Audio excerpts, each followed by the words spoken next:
Bueno, quiero hablarles de la fe justamente. ¿Cuál es tu fe? Decirle al que tenés al lado. ¿Cuál es tu fe? Dios nos ha capacitado en todas las áreas de nuestras vidas para tener vidas plenas y bendecidas. ¿No es así? Ahora, muchas veces llegamos a creer que nuestra felicidad y gozo depende de aquello que hemos logrado, de lo que tenemos, si tenemos riqueza, si tenemos familia, si tenemos autos, si tenemos casa. Pero usted puede observar, yo hoy estaba leyendo así un poco cuando tuve un tiempito y buscaba aquellas personas que se quitaron la vida que justamente habían alcanzado cosas grandes. Y uno no puede creer lo que han alcanzado. Con 27 años leía y se quita la vida. Es algo que uno no lo puede entender, pero cuando empiezan a entrevistar a la familia empieza a decir que él tenía todo, pero había un vacío en su corazón. Es decir, que la fe, cuando nosotros logramos cosas, no significa que eso va a llenar nuestro corazón. Amén. Así que nuestra plenitud depende de a quién le hemos creído, ¿sí? Qué importante es a quién le hemos creído. Mire, en Romanos 12:3 dice, por la gracia que se me ha dado, les digo a todos ustedes, nadie tenga un concepto de sí más alto que el que debe tener, sino más bien piense de sí mismo con moderación, según la medida de fe que Dios le haya dado. Esto nos habla de que cada uno de nosotros tenemos una medida de fe. Pero muchas veces encontramos esa fe carnal, ¿no? Esa fe que concuerda con nuestros pensamientos y conocimientos. Y esa fe carnal habla de las cosas que el mundo cree y acepta, pero realmente, y cree, pero no son verdades. Uno puede ver una publicidad y te ofrecen un producto que lo tomás y en una semana bajás 10 kilos y vos lo crees. Y vas y corres a la farmacia y te lo compras, ¿no? O una crema que te pones y te saca todas las arrugas. Las mujeres, vamos corriendo. Le estamos creyendo, y ponemos nuestra fe. Sí, esto es verdad, Tomás esto, te pones esta crema y quedás 20 años más joven, todas haciendo fila en la farmacia, ¿no? Ahora, existen distintos tipos de personas. Personas que dicen creer en Dios y creen en Dios, pero no creen en su palabra. Entonces vos decís, ¿cómo puede ser? Crees que Dios existe, pero no crees en lo que dice su palabra. Ahora, hay personas también que pueden creer en que una persona fue sanada por una intervención médica, porque tomó un remedio, pero quizás le decimos, no, se sanó cuando oré. ¿Pero será? ¿No? Es una fe limitada, una fe carnal. También está la fe mal ubicada, como habla Salmo 115, versículo 4 y 8, y dice que creen en los ídolos de ellos son plata y oro, obra de manos de hombre. Tienen boca, mas no hablan. Tienen ojos, mas no ven. Orejas tienen, mas no oyen. Tienen narices, mas no huelen. Manos tienen, mas no palpan. Tienen pies, mas no andan. No hablan con su garganta. Semejantes a ellos son los que hacen y cualquiera que confía en ellos. Yo de mi parte, por muchos años, antes de conocer al Señor, mi fe estaba mal canalizada. Y yo realmente era una idólatra, pero una reidólatra, bien idólatra. Andaba con los santos adentro de toda la cartera, me la llenaba con las estampitas, y veía un santo y le daba besos. Es decir, totalmente idólatra. Ahora, cuidado, que quizás a veces sin darnos cuenta podemos depositar nuestra fe en el lugar equivocado. Mire, Hebreos 11:6 dice, pero sin fe es imposible, diga conmigo, imposible agradar a Dios, porque es necesario que el que se acerca a Dios crea que le hay y que es galardonador de los que le buscan. Me gusta esta palabra. Ahora, la palabra imposible en el original se usa la palabra griega y es adunatos. Y significa que no se puede desde ningún punto de vista. Cuando hablamos que es imposible agradar a Dios sin fe, de ningún punto de vista, decirle al cancelado, de ninguna forma.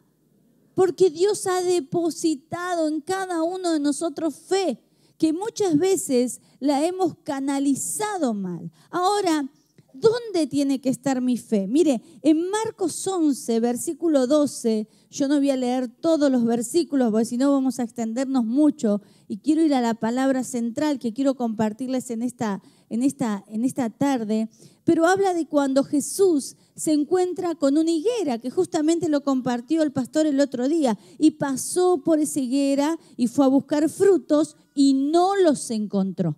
Entonces, ¿qué hizo? La maldijo a la higuera porque no había fruto. Y en Marcos capítulo 11, versículo 20, dice, por la mañana cuando pasaban, vieron la higuera seca desde las raíces. Entonces Pedro, acordándose, le dijo, Rabí, mira, la higuera que maldijiste se ha secado. Y Jesús respondió diciendo, tened fe. ¿En dónde? Tened fe en Dios. Esa es la fe que opera milagros. La fe que opera milagros es cuando nuestra fe está depositada en Dios. Qué importante que es que nuestra fe esté depositada en el lugar correcto. Ahora, un poco más profundo, en la Biblia interlineal dice, teniendo confianza en Dios. Cuando dice, tened fe en Dios, dice, estén teniendo confianza en Dios. Una fe continua, no una fe para un momento, no una fe para una circunstancia, no una fe para algo que tengo que resolver, una confianza continua en Dios. Eso es tener fe en Dios, amén. Y después dice, bueno, que todo lo que haríamos si tuviéramos esa fe. Y dice que le diríamos a un monte, quítate de acá, échate de un lugar a otro. Y habla de un montón de cosas y de enseñanzas a través de esa fe en Dios, ¿no? Y dice que todo lo que pidiéramos al Padre, ¿qué pasaría?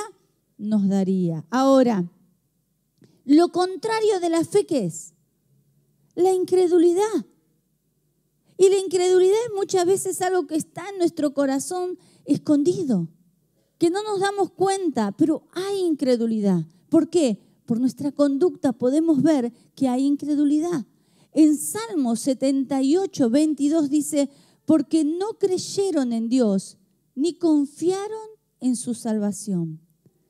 La incredulidad estaba en el pueblo cuando cambiamos la razón por la fe.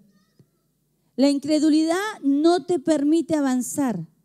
La incredulidad no te permite ver la mano de Dios. Incredulidad es pecado, decirle a quien sea es pecado. Y no agrada a Dios. El pecado que pienso que más desagrada a Dios es la incredulidad. ¿Por qué? Porque no podemos acercarnos a Él. Porque la incredulidad te aleja de Dios. El pecado de incredulidad no puede ser aislado a un solo asunto en nuestras vidas. Cuando hay incredulidad, eso se derrama en nuestro interior y de a poco va manchando y contaminando cada detalle de nuestro caminar. Tenemos que sacar esa incredulidad. El pueblo de Israel no solo se limitaba a dudar de la capacidad de Dios para matar a sus enemigos, sino también que su duda tuvo esa desconfianza de que Dios podía ayudarle, de que Dios era su proveedor, que Él iba a estar sustentándolo cada día. Dudaron de la capacidad de Dios para proteger a sus hijos. Dudaron.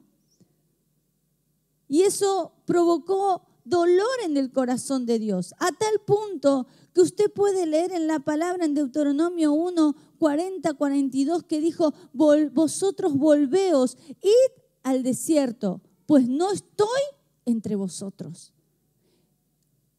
el pueblo hizo doler el corazón de Dios por esa incredulidad.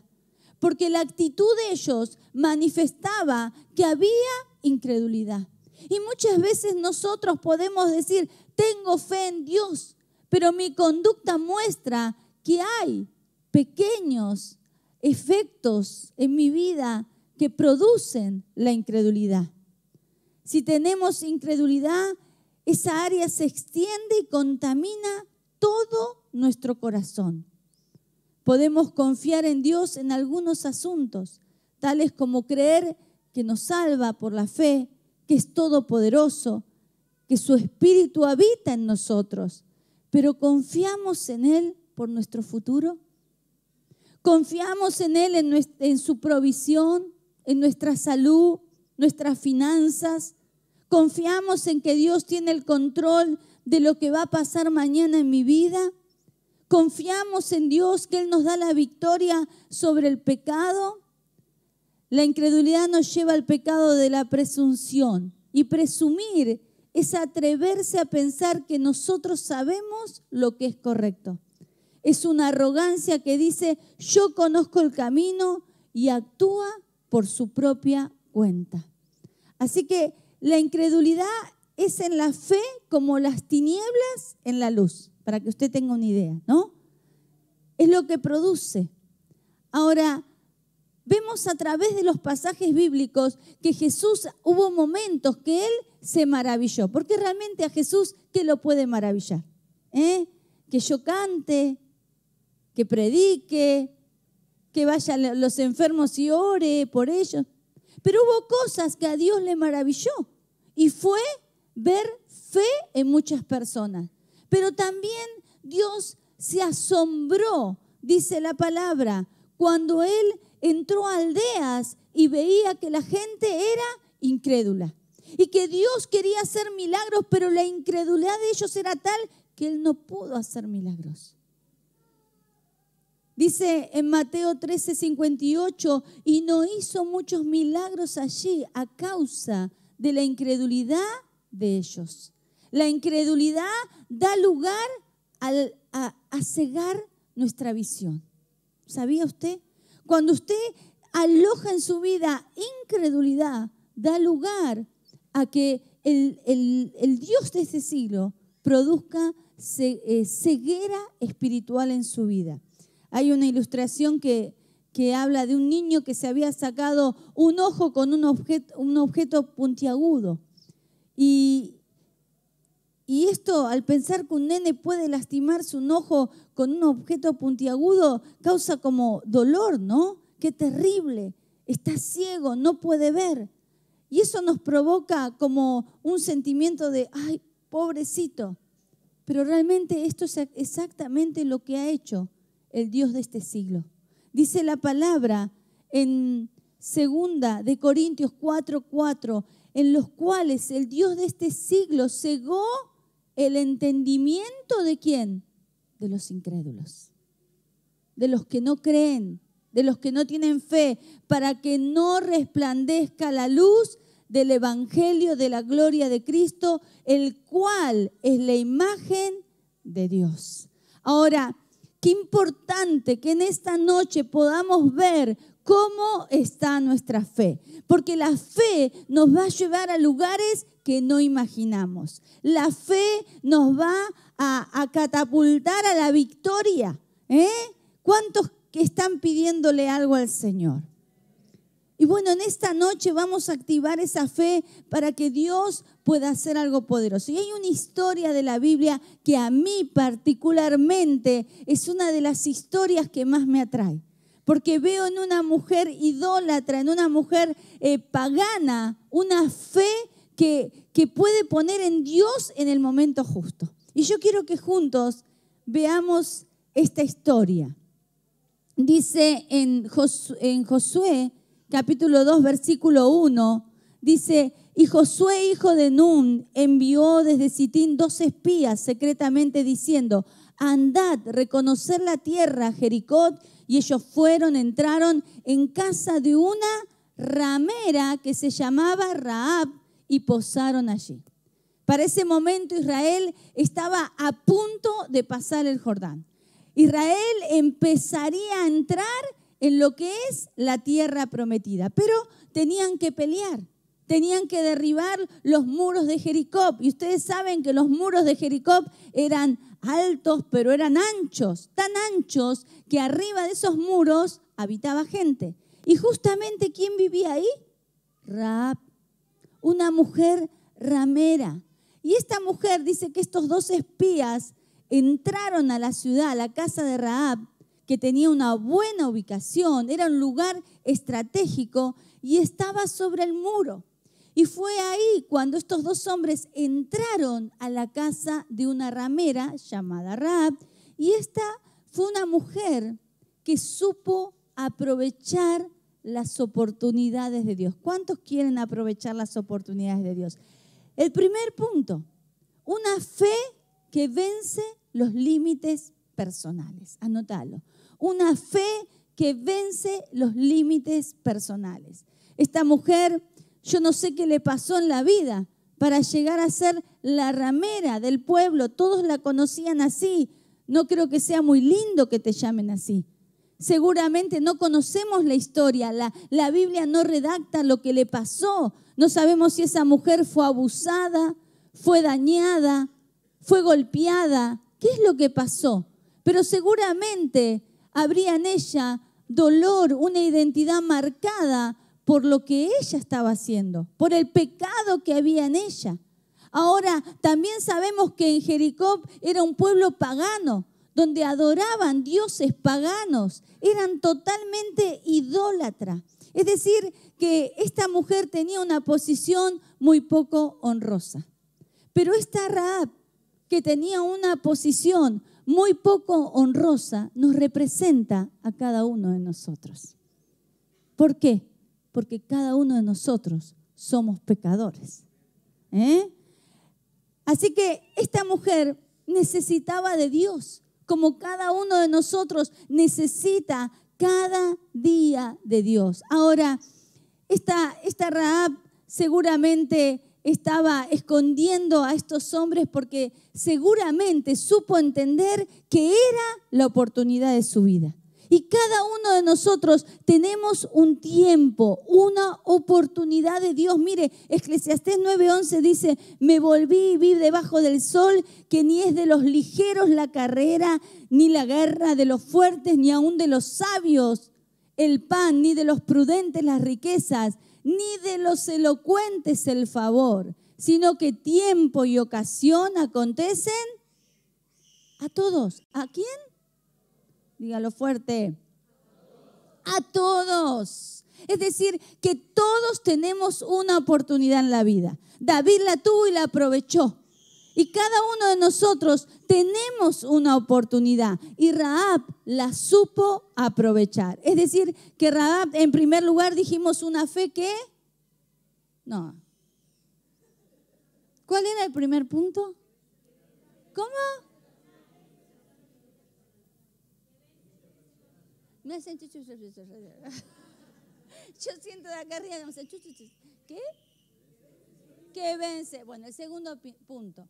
Una fe que reconoce al verdadero Dios. Una fe que reconoce al verdadero Dios. ¿Por qué Rahab, esta mujer que vivía en ese pueblo, que pertenecía a ese pueblo, por qué decidió esconder a estos hombres? ¿Por qué los escondió? ¿Acaso no sabía que eran enemigos que querían destruir su ciudad? ¿Por qué no los entregó a los soldados con el fin de ayudar y salvar a su ciudad? Bueno, la razón porque sabía que ningún ejército, ni fortaleza, ni muros muy altos y muy fuertes que estos fuesen, eran suficientes para detener al Dios que esos hombres tenían. Ella sabía que el fin había llegado y que lo mejor era acercarse al Dios todopoderoso. Era una mujer entendida en los tiempos, a pesar de su pecado, a pesar que estaba desechada por la sociedad. Fue una mujer que supo aprovechar el momento oportuno. Y yo te quiero decir en esta tarde que no dejes pasar la oportunidad de tu vida, porque tiempo y ocasión nos acontecen a todos. Amén. Aleluya. Josué 2:9 dice: ¿qué le dijo esta mujer a estos espías?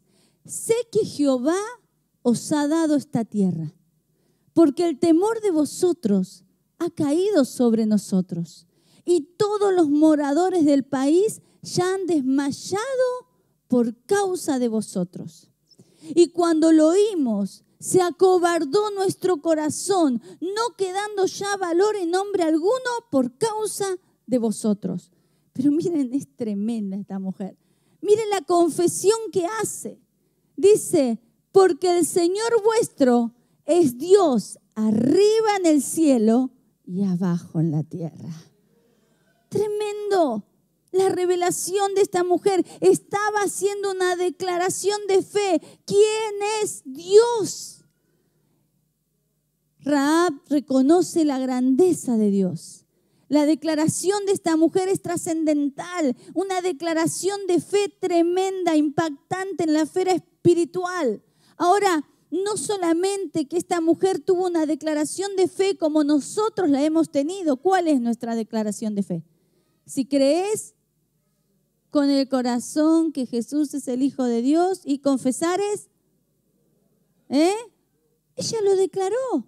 Ahí en ese momento hizo una declaración de fe reconociendo a Dios. Ahora esta mujer no solamente hizo eso, sino que tuvo una fe atrevida. ¿Cuántos tienen una fe atrevida?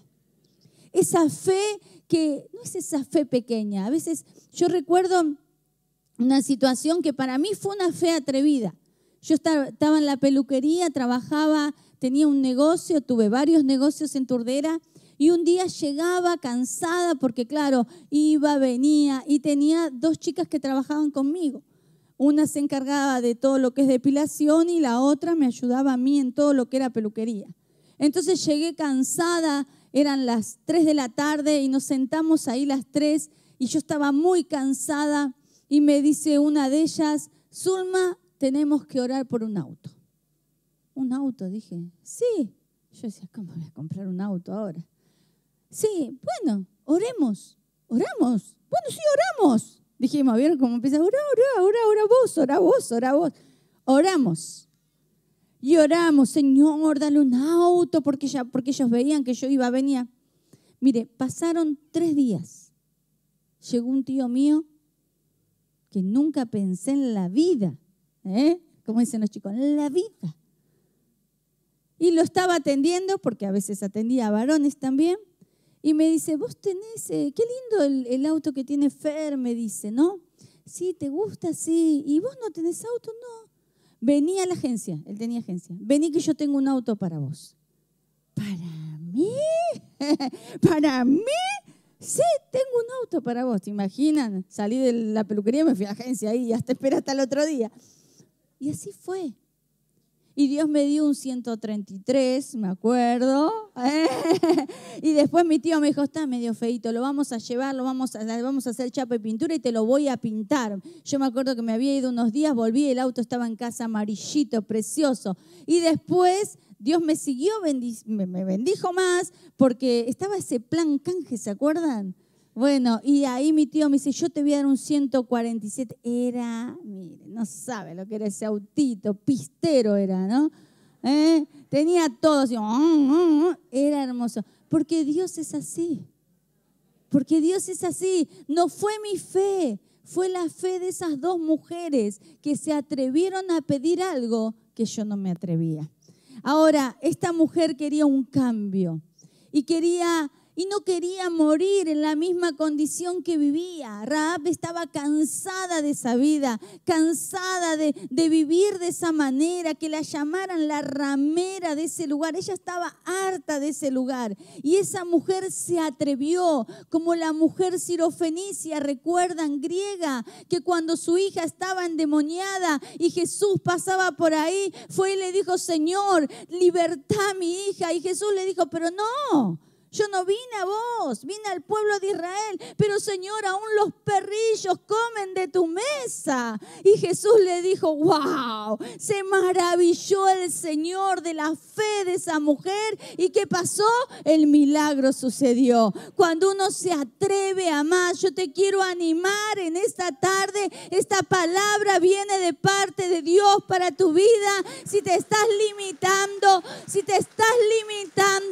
Dios es un Dios grande, amén. Lo imposible para nosotros es posible para Dios. Y esta mujer que supo, que conoció de Jesús, que era misericordioso, que era bueno, el carácter de Dios, eso es lo importante. Y Rahab dice que le dijo a estos hombres en Josué 2:12-13: ruego pues ahora que me juréis por Jehová, que como ha hecho misericordia con vosotros, así la haréis vosotros. Y ahí mire qué atrevida está. Con la casa de mi padre. Es decir, no estaba pidiendo solo por ella. Ella estaba pidiendo por su mamá, por su papá, por su hermano, Ella dijo: yo pido y pido grandemente, porque este Dios no es un Dios chiquitito. Es un Dios grande, un Dios que ha abierto el mar, que los ha librado en las batallas. Este Dios es el que tienen ellos. Y si es el Dios que tienen ellos tan grande, yo voy a pedir en grande. Entonces dice el versículo 13: y salvaréis la vida a mi padre, a mi madre, a mis hermanos y hermanas y a todo lo que es suyo. Y que librarás nuestra vida de la muerte. Tuvo una fe con misericordia, porque el Señor es bueno y porque para siempre es su misericordia y su fidelidad por todas las generaciones. Salmo 105. La fe no solo te alcanza a vos, tu fe, sino a tus próximas generaciones. No solamente a las próximas generaciones, a donde estás ubicado, a tu barrio. Y si te atreves un poco más, a tu ciudad, a tu provincia, a tu país, tu fe puede hacer cosas grandes.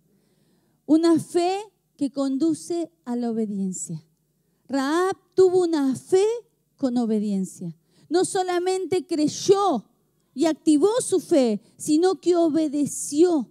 Y eso es lo que tiene que pasar en nuestras vidas. Nuestra fe tiene que ir con la obediencia. Fe y obediencia van juntas para que el milagro suceda. Amén. Mire, dice: he aquí, cuando nosotros entremos en la tierra, tú atarás este cordón de grana a la ventana por la cual nos descolgaste. Y reunirás en tu casa a tu padre y a tu madre y a tus hermanos. Esto le están diciendo los espías, ¿no? Y a toda la familia de tu padre, y cualquiera que saliera fuera de las puertas de tu casa, su sangre será sobre su cabeza. Y nosotros sin culpa. Mas cualquiera que se estuviera en casa contigo, su sangre será sobre nuestra cabeza, si mano le tocare. Y si tú denunciares nuestro asunto, nosotros quedaremos libres de este tu juramento que te hemos dado, ¿no? Es decir, que acá vemos que Rahab tenía que hacer algo. Tenía que meter a toda la familia en su casa y poner un cordón ahí para que pudieran distinguir la casa, porque iban a derribar el muro. Yo me imagino ese momento, lo que habrá sentido esta mujer. Cuando estos hombres empezaron a dar la vuelta, ¿no? Y empezaron a marchar, Y ella tenía esa promesa de parte de estos hombres, que su familia no iba a morir. Yo creo que ella fue obediente al pie de lo que le habían dicho. Porque dijo, si en algo fallo, vamos a morir. Pero dice la palabra que ella fue salva. Así que nosotros podemos entender que nuestra fe tiene que ir acompañado de obras. Mire lo que dice en la palabra, en Santiago, capítulo 2, 14, 19. La fe sin obras es muerta. Hermanos míos, ¿de qué aprovechará si alguno dice que tiene fe y no tiene obras? ¿Podrá la fe salvarle? Y si un hermano o una hermana están desnudos y tienen necesidad del mantenimiento de cada día, y alguno de vosotros les dice, id en paz, calentados y saciados, pero no les da las cosas que son necesarias para el cuerpo, ¿de qué aprovecha? Así también, la fe, si no tiene obras, es muerta en sí misma. Es decir, que el combustible, como un auto para andar, como una moto para andar, ¿qué es? La fe. ¿Y quién va al volante? El Espíritu Santo. Que nos dirige, pero tenemos que accionar esa fe. Ahora, seguía leyendo sobre Rahab, porque ella, cuando estos espías le dijeron eso, ella respondió, sea así como habéis dicho.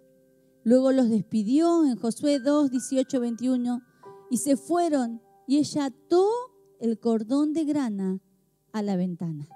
Es decir, que ella fue obediente. Pero la fe de Rahab fue una fe que trasciende en los tiempos. Y yo te quiero animar en esta noche, porque si hay una fe verdadera en vos, va a trascender tus generaciones. Dice que Josué le dijo, entrad en la casa de la mujer ramera y haced salir de allí a la mujer y a todo lo que fuera suyo, como lo jurasteis. Y los espías entraron y sacaron a Rahab, a su padre, a su madre, a sus hermanos y todo, diga conmigo, todo lo que era suyo. Y también sacaron a toda su parentela y los pusieron fuera del campamento. ¿Por qué? Porque tuvo una fe atrevida. Pero sabe, esta historia no termina ahí, porque Rahab sobrevivió a toda esa situación. Y luego de salir de ese lugar, se casó con un israelita. Consiguió un marido. Aquellos que buscan un novio, una novia. A tal punto que llegó a engendrar a un hijo que fue descendiente directo, escuche esto, de la genealogía de Jesús. Una ramera desechada por la sociedad, que quizás todos hablarían mal de esa mujer, pero tuvo una fe que cambió su vida. Tuvo la fe en el lugar correcto, en Dios. Y no solamente fe, sino tuvo actitud, se accionó en obediencia. Amén. Y mire, quiero terminar. Dice en Mateo 1:5, usted lo puede leer. Increíblemente esta mujer logró convertirse en parte del linaje del Mesías, prometiendo y trascendiendo así su fe a tal punto que hoy en día se hable de Rahab. Usted lo puede leer, ya no dice la ramera cuando habla en la genealogía, habla de Rahab, porque ya era una mujer nueva. Y quizás estabas pensando que estabas creyendo, pero Dios hoy te lleva a creer y accionarte en fe. Y quiero leerte una ilustración mientras que te pones de pie. Y cuenta el gran misionero Hudson Taylor que fue a China y viajó en un barco de velas. Y mientras se acercaba a la península de Malay y la isla de Sumatra, el misionero escuchó a alguien tocando la puerta de su cabina. Y al abrir la puerta encontró al capitán diciendo: Señor Taylor, no hay viento y estamos acercándonos a una isla donde temo se encuentren puros caníbales. tendría miedo el capitán del barco. Dijo, llegamos a esa isla y nos devoran. Entonces él le dijo, ¿qué puedo yo hacer?, preguntó el señor Taylor. Y el capitán respondió, yo entiendo que tú eres un cristiano y que crees en Dios. Necesito que ores a Dios para que nos mande viento. Está bien, capitán, yo lo haré. Pero primero, le dijo, tú necesitas levantar y abrir las velas. Decirle a que te está al lado, levantar y abrir las velas, Entonces él le dijo, pero eso sería una locura, dijo el capitán. No hay nada de viento. Además, los marineros creen que yo soy loco, le dijo, ¿no? Pero después de mucha insistencia de parte del misionero, se sometió a lo que se le exigía. Después de 45 minutos, el capitán regresó para encontrar al misionero Taylor, que todavía estaba sobre sus rodillas orando, y le dijo, ¿puedes dejar de orar ahora?, dijo el capitán. No sabemos qué hacer con tanto viento. Aleluya. Ese es nuestro Dios. Tan sencillo, pero tan poderoso. Yo no sé cómo está tu fe. Quizás has pasado por momentos de luchas, de prueba, y parece que la fe empieza a perder fuerzas. Y todos hemos enfrentado tormentas, tempestades, huracanes, cuántas cosas. Pero si Dios hoy nos da esta palabra, Él sabe por qué la manda. Él sabe por qué te habla de esto. Porque Él quiere hacer algo, pero necesita que tu fe se ponga en acción, que empieces a activarte, que empieces a levantar las velas para que el viento del Espíritu Santo empiece a soplar sobre tu vida, sobre tu familia, sobre tu economía, sobre esos sueños. Oh, Rabayanda, Rabakaya, yo siento algo grande en esta tarde que va a pasar. Oh, Rabaya, Labayanda, Rabakaya. Es para entendidos, para los que creen, para los que activan su fe. Padre bueno y soberano, tú estás en este lugar y tu presencia es real en medio nuestro. Padre, tú conoces nuestro corazón. Nosotros sabemos a través de tu palabra, Señor, que hay una porción de fe en cada uno de nosotros. Pero si algo quiso robar esa fe, si algo quiso apagar esa fe, Señor, que en esta noche, Señor, como hijos tuyos, podamos empezar a actuar conforme a tu palabra, Señor, conforme a tu carácter, Señor, creyendo, Señor, que somos hijos tuyos, comprados por la sangre, Señor, y que tu palabra dice, pedid y se os dará. Todo el que pide, recibe, recibe, recibe, Señor. Empieza a obrar en esta tarde, empieza a obrar. Empieza a soplar, Espíritu Santo, Espíritu Santo, Espíritu Santo, Espíritu